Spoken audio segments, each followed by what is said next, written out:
Hi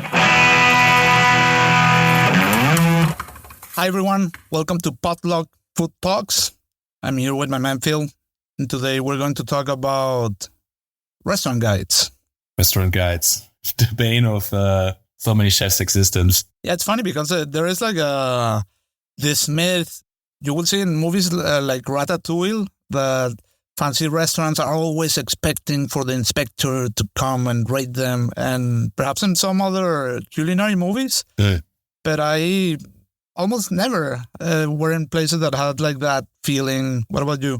I've actually been a few times in restaurants. It really depends where you are. Like, for example, when I was working in London, there were, a handful of very, very well-known restaurant critics, and people were on the lookout for them. I mean, not actively, but if they would come in, there would be like this very stereotypical kind of CEO, sort of like, oh, this person is here. And suddenly everybody was on high alert.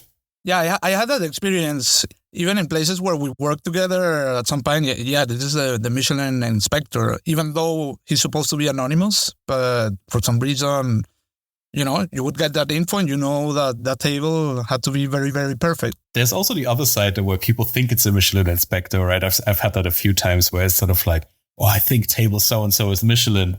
And then everybody's like, oh no, the chef is freaking out. It's like, what the fuck are you doing? And then it turns out that it's just normal people. There was a funny situation one time in London.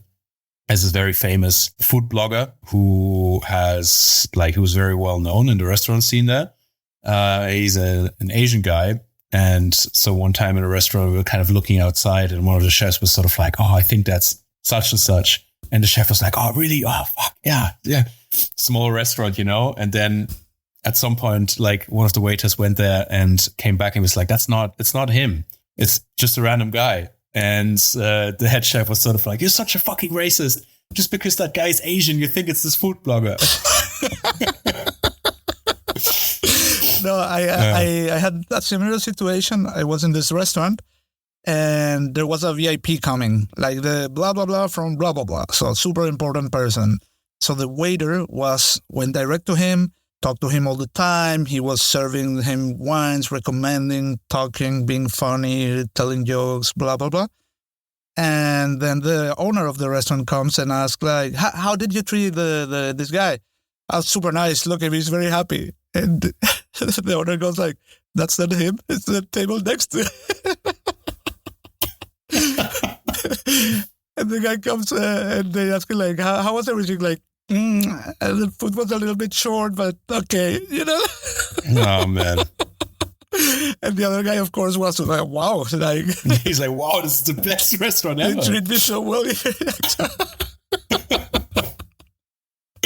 That's really funny. But hey, that comes to show you, it's like that's the wrong approach. You have to, like, the right approach when a tester comes in is everybody to say, we will do protocol. Just everything as we always do, and have the confidence in that is, that you're doing everything that you can. It's what a shitty situation to be fussing. Full restaurant, ideally. Fussing over one table and this and that and blah. The sommelier comes and one waiter and another waiter. And then the chef comes out and all the other tables are sitting there like, what the fuck is going on? This is a circus, Yeah, I remember also in a restaurant, we had like this tom yum goong soup, like in a very enhanced way, I would say, with a, how do you call this? When you make a double broth, a broth with where you add roasted bones to a fond blanc. Well, like a super strong broth for the tom yum goong soup. So it was like a really rich soup. It was already very... A super soup. It was already very, very rich. And then the chef, there was this 3 Michelin star chef coming, and the chef went nuts, and he started like reducing and almost sending him a demi-glace, It was and exactly, and driving everyone crazy for one person, and not even an inspector, just a guy with 3 Michelin stars, Yeah, it's weird how the focus is on the wrong thing, where, it's this whole like ego boasting, it's like making dishes so that you live out your creativity. And while that's like an important aspect of cooking, your focus should be on your guests, and not just on one guest, but like on all the guests, right?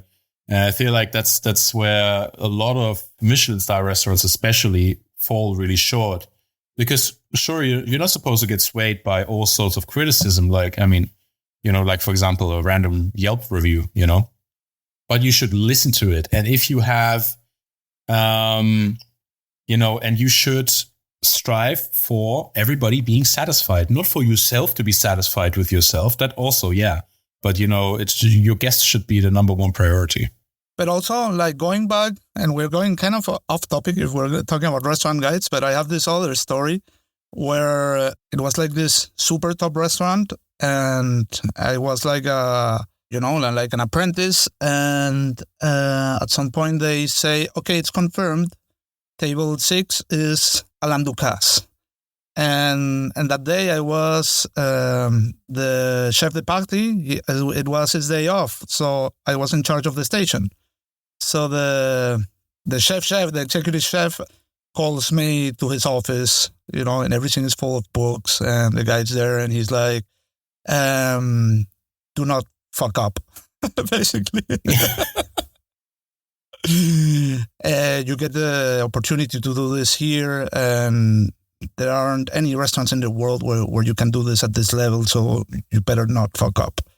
And I go back to my station, and everything went... No, I remember there was a moment at service where I think I threatened another apprentice for not giving me hot dishes or something. And I went like really violent, and somebody told me to calm the fuck down. And at the end, we delivered everything nice. I remember the head chef saying like, oh, fuck, Ducasse's wife is vegetarian. We just send him the blah, blah, blah broth, which is not, like there was some mistake in that regard.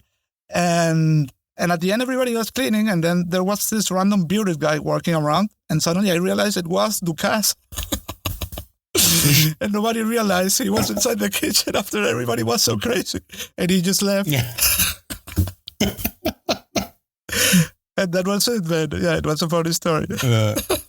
Yeah, I mean, I've had so many situations like that too, where it's like, just, I mean, Ducasse is a hero, It's like if we talk about celebrity chefs, like Ducasse for me is like on the top because he's like a cool guy. Maybe top one, I would say. Yeah, like he's an OG and he's been innovator since the 80s. Yeah, totally.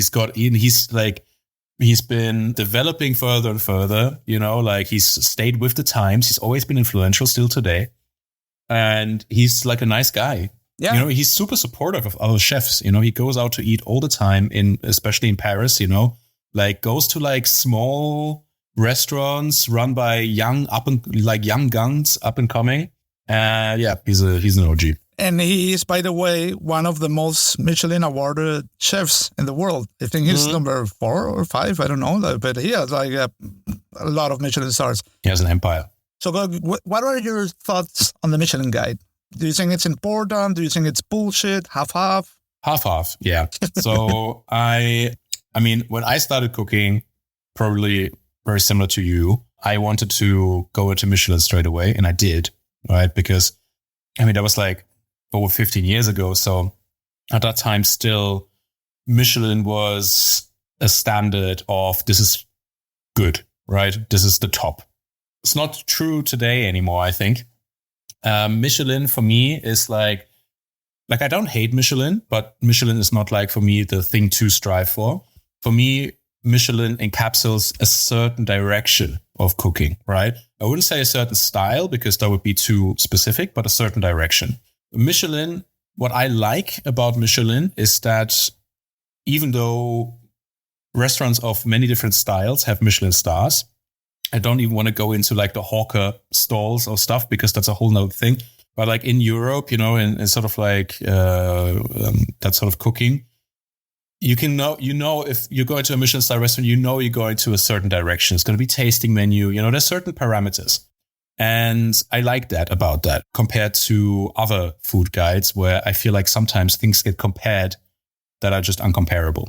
Yeah, I completely agree. And what I like now is that it's just, Michelin is just another aspect of the whole picture. It's just another piece to the puzzle There are restaurants that are by choice way more casual, a la carte ordering, more relaxed atmosphere, etc., but with the same quality and the same dedication to execution.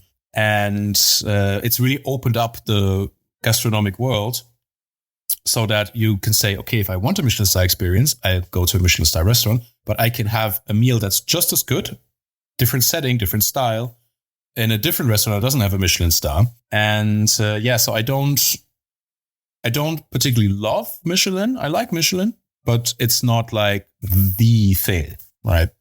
For me. Yeah, I have a similar opinion, like same as you. When I started as an apprentice, my goal was to go to a 1-star, then a 2-star, and then a 3-star restaurant in that order. And so I did.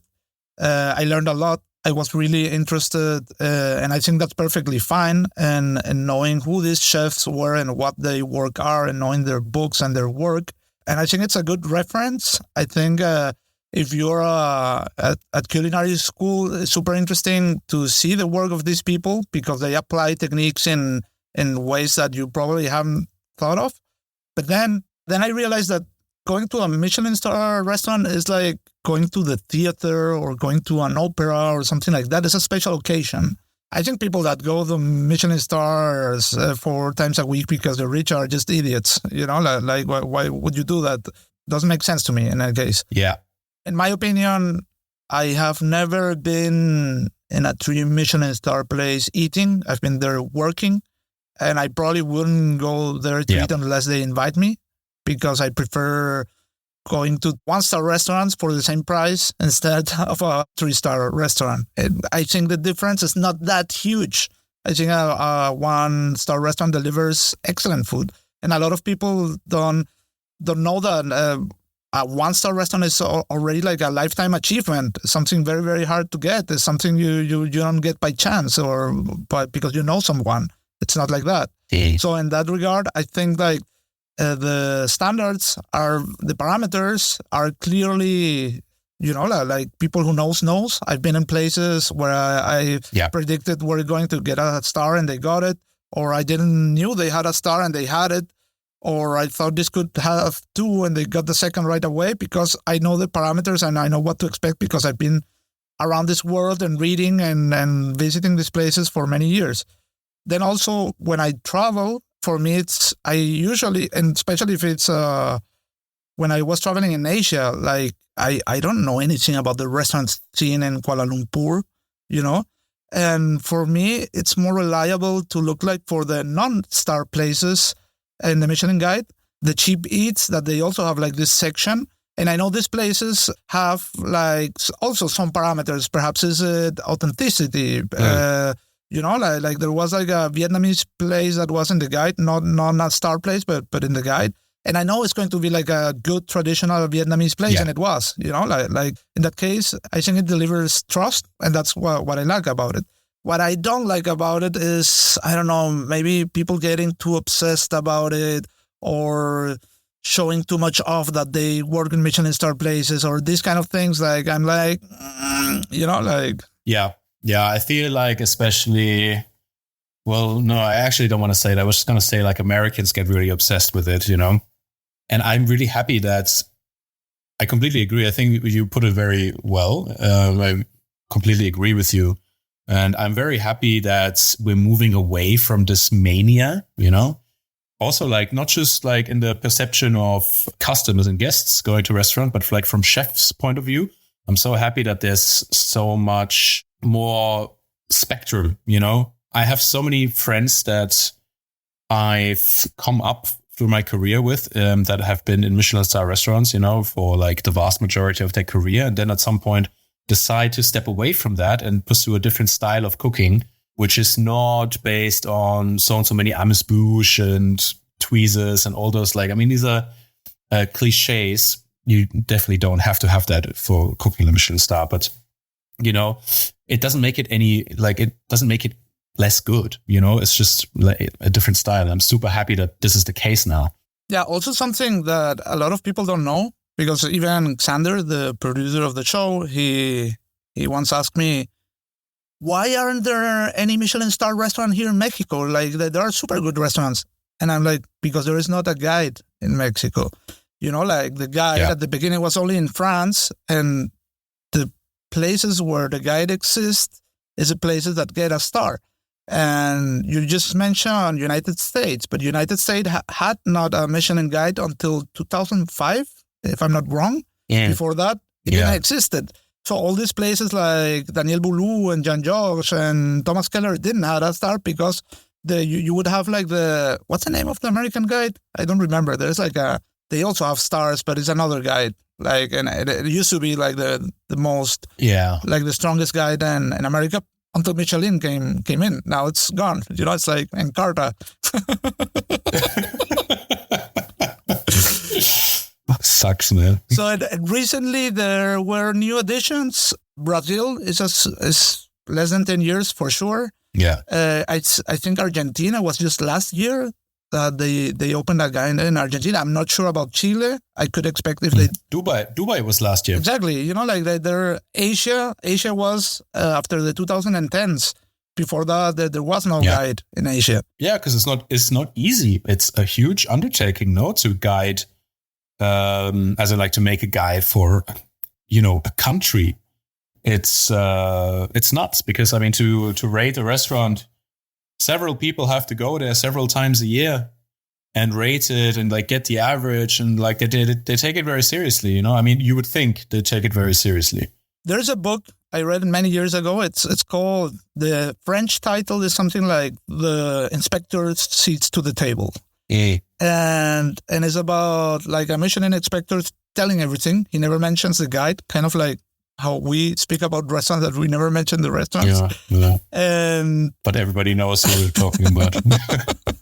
So this guy was an inspector, and he would say things like there were only 5 inspectors in France at the moment, or he will tell the stories how he would go to restaurants and probably he wouldn't be the person you were expecting. Maybe not that guy that everybody's attending, but the other one that is eating with his kid and tasting the kid's menu. And there's also like this romantic thing about Michelin guy that an inspector would find a restaurant in a hidden forest in a mountain that nobody knew of, and it was like a culinary palace full of chefs in their white uniforms. And I mean, these kind of things, for me, Walter's Place is something like that, like it's a storage room with a top sushi place, in the middle of nowhere. Like, it's pretty cool also, like in that regard.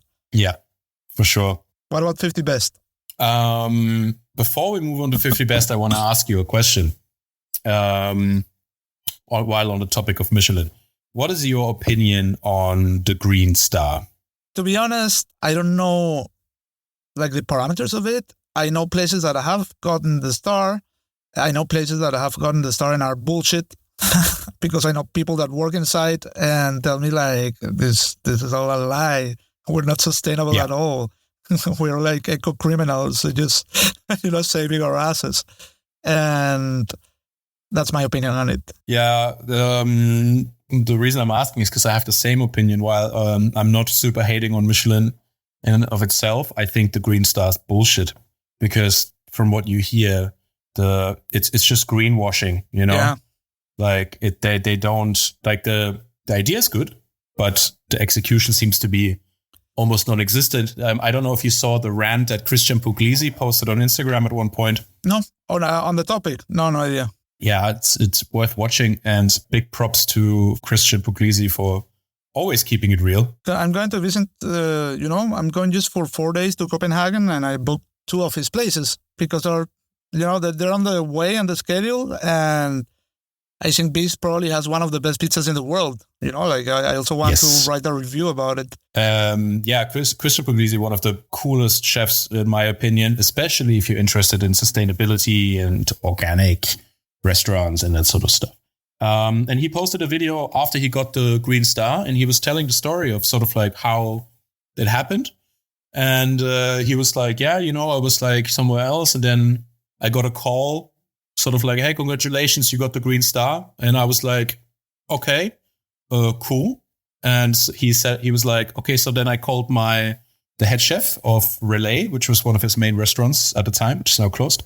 And he was like, hey, so what was going on there? Did somebody come by and look at what you guys were doing? And his head chef was like, no. Somebody just called us, asked us a couple of questions. I answered them and they were like, okay. And that's it. And they got a star, the green star. The thing is that, this is probably what happens with most places like, like Assomendi and that sort of stuff, pseudo nature restaurants. Yeah.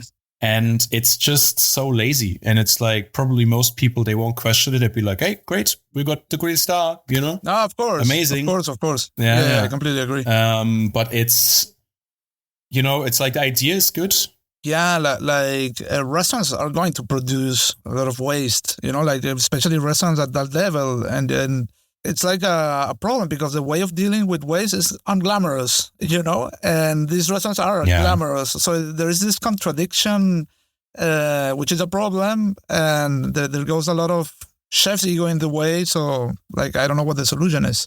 Well, the solution is to be honest about it, I think, and to acknowledge the problems that there are and to be very open and transparent and open for changes. Nobody's expecting it to be perfect, but I think the approach can't be let's hide all the ugly shit and just present you with the good stuff.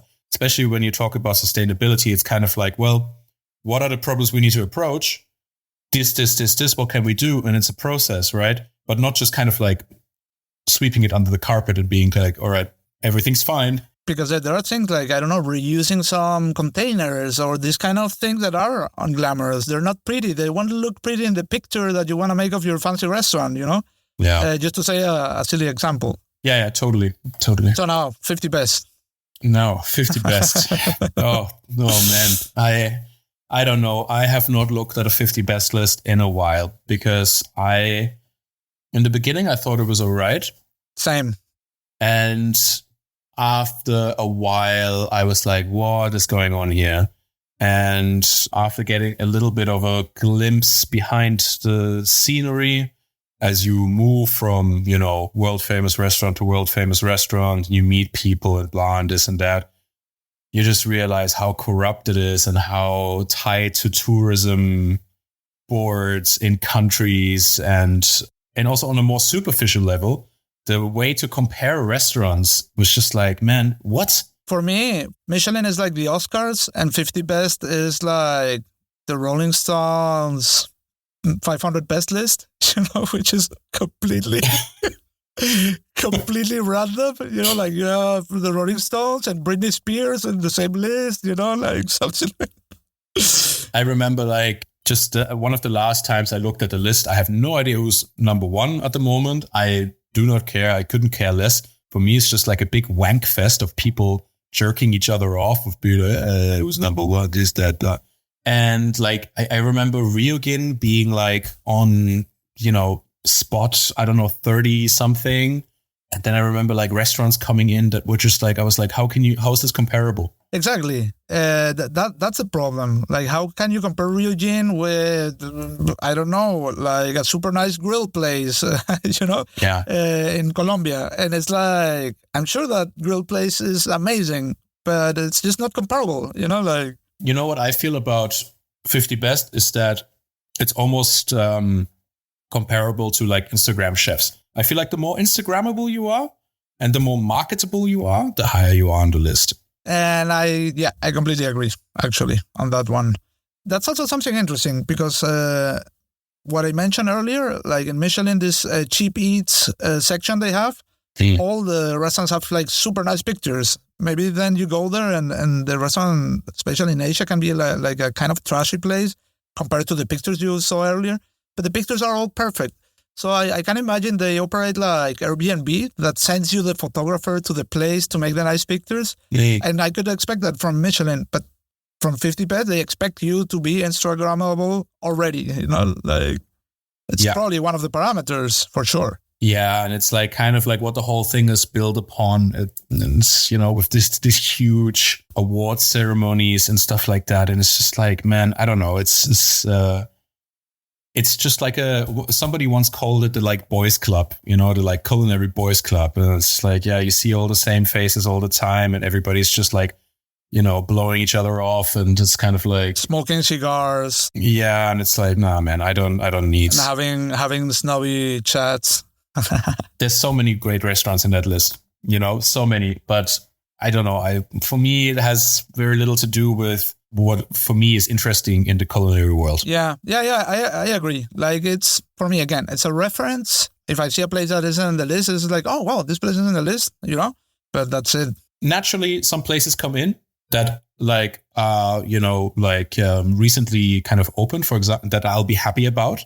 And that I'm like, oh, cool, they deserve recognition, like, for example, Cezanne, in Tokyo, when it went in, is like a place that super amazing. And you're like, okay, well, they have to get recognition, But I feel like if you take, like for me, the 50 best list, if you take it as if you look at the 50 best list to see where you're going to go eat, I feel like only rich pricks do that, Like, no, not that you're a prick if you're rich. But it's kind of like, is it on the 50 best list? Let's see, And it's like, just go out and eat at a restaurant, man. Yeah. Yeah. For me, that's the kind of people that goes to 3 Michelin star restaurant. It's like, yeah. Anyways, what about normal guides? Like, I don't know, TripAdvisor or Google Business? I have to be honest. I pretty much never, ever look at online reviews of a place. Not even the rating. Hardly ever. Like for me, it's like automatical. Sometimes. Like, well, if I'm like, managing bookings, I'm like, for instance, next week, I'm having a trip. Yeah. So I want to organize the dinners and come ahead with my places booked, so, and I'm checking and I will probably look for Michelin and Google Business. Perhaps I will see for some whatever journalist that built a list or has some opinion or something. First thing I would do before that, for sure, is I will ask people. I will ask friends, like I asked you and some other friends for place. So, and then because it's like, okay, Copenhagen, it's like an important culinary city. So I want to have a good grasp of it. Because the last time I went to Copenhagen, man, I was so mad. Like I went there I was living in Bolivia and I went there and our host was like, we're going to bring you to a very special place. And they brought us to a Latin American place. And I was like, oh, wow, great. This is so nice. Exactly what I wanted to do in Copenhagen, having here some fake Latin food. Oh, man, that's so upsetting. That's like, I've done that before and you just don't think about it because you just like, Yeah, like it's very normal. I found out talking about this that it's very normal that, my friends from Japan are coming. Let's take him to the sushi place. So they see how the sushi is here, how different it is from Japan. That's really funny. It's good-hearted, but it's just like... Yeah, it is. So like where I will check like normal guides is, for example, like really sort of like casual places, like I'll try like a new pizza place, then I'll read the reviews, or like a burger place that looks nice, but I haven't heard about it. Then I'll read the reviews, So like for like takeout stuff. Also, if you're traveling and you just want to nourish yourself, you're not being picky or fancy. You just want to eat. For me, it's like a basic tool, because I will very hardly eat in a place that has less than 3.5. I think that's my limit. If it has 3.5 and I'm hungry, I will eat it. And but if it's less than that, by experience, I don't do it because if I'm dying, I won't do it because I know it's going to be shit and expensive, and like for sure not. Yeah, that's true. But like on the other hand, like if I am working in a business and if I'm in a restaurant, I take like Google reviews and like Yelp reviews quite seriously. It's not like, oh, fuck that shit. Like I will read all of them. And like really, a lot of them you can just push to a side if they're bad, but it's like, for me, it's very important to pay attention to that and to with each one kind of think like, all right, is there something valuable here for me to consider? So I don't read them on my free time, but I read them for like my work for sure. There was this review that went super viral. It was like, someone writing super angry, 1 star. Like, we went to this place And we asked for the kids menu, and they told us they didn't have kids menu. So they brought us like the same meal, and our 17-year-old kid had to eat like a proper something like that. Damn. And then the owner answered something like, when I was 17, I would eat 2 whole ducks, something like that. 2 whole chickens and potatoes or something like that. And that went super viral, you know, like that 17-year-old baby. That's horrible. I saw one the other day where it was kind of like 1 star, super horrible, worst pizza I've ever had, dough undercooked, topping super disgusting, never going again. And the owner was like, we don't sell pizza. Like, what is going on? Yeah, I've seen some that 1 star, this is horrible. And what was it? There was a long queue, and they asked us to have reservations, so we couldn't get in. And it was like, oh yeah, okay, so that's terrible. You didn't hate that. You didn't even eat, you know. But I think the ones that make me the most angry are the ones where it's like 3 stars. Everything was great, food, service, amazing restaurant. And it's like, why the fuck do you want to get 3 stars? Yeah, there was another one that went super viral. This has nothing to do with reviews, but someone asked on Twitter, is cocaine gluten-free? What? And that had like millions of repostings and comments of all kinds. You can Google it. It's like a funny tweet. Nice. So what other guides are there? There is Gold Millot, La Liste, and those kind of things. But I think those are minor guides nobody cares about, right? Even though Gold Millot has like a strong reputation, and you know it used to be big, I feel like. Yeah. And now it's like nobody really cares about it anymore. Maybe only in France. I would say Germany as well, at least some years ago. Not anymore, though. Like, that's the thing. Like, it used to be like, oh, they have so and so many stars and so many Gold Millot points. It always was together.